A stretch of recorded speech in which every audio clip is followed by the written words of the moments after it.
Good question. I got asked, do I consider the BT Express one of the baddest bands, funk bands ever?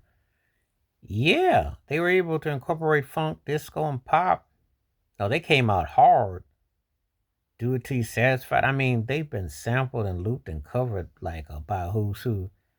They weren't the deepest of writers, but they had grooves and arrangements which made them very pulsating. I mean, I can't think of too many acts that hit like they did, where they had a distinctive signature style off the bat. And Kashif was a member of it too. Rest in peace, one of the baddest producers, songwriters of the early '80s onward, and had a solo career too. But when I think about the BT Express, yeah, I used to bump them cats quite a bit. I mean, for real, because that call and response thing they did was a nod to James Brown and to Sly and the Family Stone. But then they also were like a bridge to some of the stuff that Casey and the Sunshine Band did, but they were doing it in Brooklyn. I mean, because I listened to like there, and they had a distinctive, the way they do a call and response, and it was funky, but it was pulsating the disco. If you've heard of Bonham, Hamilton Bonham, you could definitely hear, there's a lot of different things that was going on with what they were doing, but it was catchy. It was definitely catchy. They're one of those bands that sometimes kind of gets taken for granted because it was just a feel good groove thing. But if you listen to it, them songs still hold up.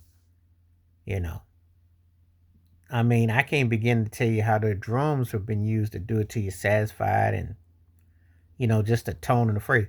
Obviously, you can nod to the higher players with the deep voice and the high tones, but it worked though. I mean, they really, I would say, high second tier though, hmm which would put them in my somewhere between 12 to 25 range. That's why I consider it. Because first tier is usually 1 to about 10 to 12, and then there's 13 to 25. They one of those bands that I definitely played a lot. It's just that there was so much to choose from. But make no mistake about it, they could groove. And they sounded like the East Coast. They really did. That was another thing that you could always tell by bands, where they were from, the production, the groove. Because it just is a way that it just kind of culminated where it was just like, yeah, I know where they're from. I could listen to their rhythms and just go, yeah, that's the East Coast band, that's West. You just knew sound because there was a certain, and even all East Coast bands didn't sound the same. Like BT Express's vibe did not feel like what Chic's vibe did. You know, just hit differently. So you could listen to one act and it just sounds like they're in a whole different time zone. And that was the beauty of that '70s. I always brag about the '70s being the golden era of R&B.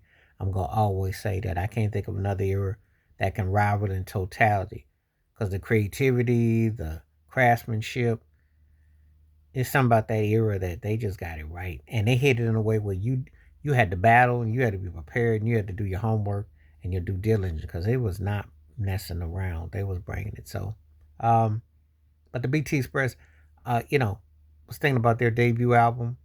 Express was a cold song. I mean, they just beat you with instrument. You could just pop like dance. It ain't lost nothing. It's still standard, and they're one of my favorite bands. And like I said, Kashif came from there, so they were bad. Please like, subscribe, work on thoughts, comments, and I do respond. Thank you. Wash your hands, keep your mind clear, watch out for another. Share if you like. Stay safe, stay blessed, stay woke, stay free. I'm on one time. Peace.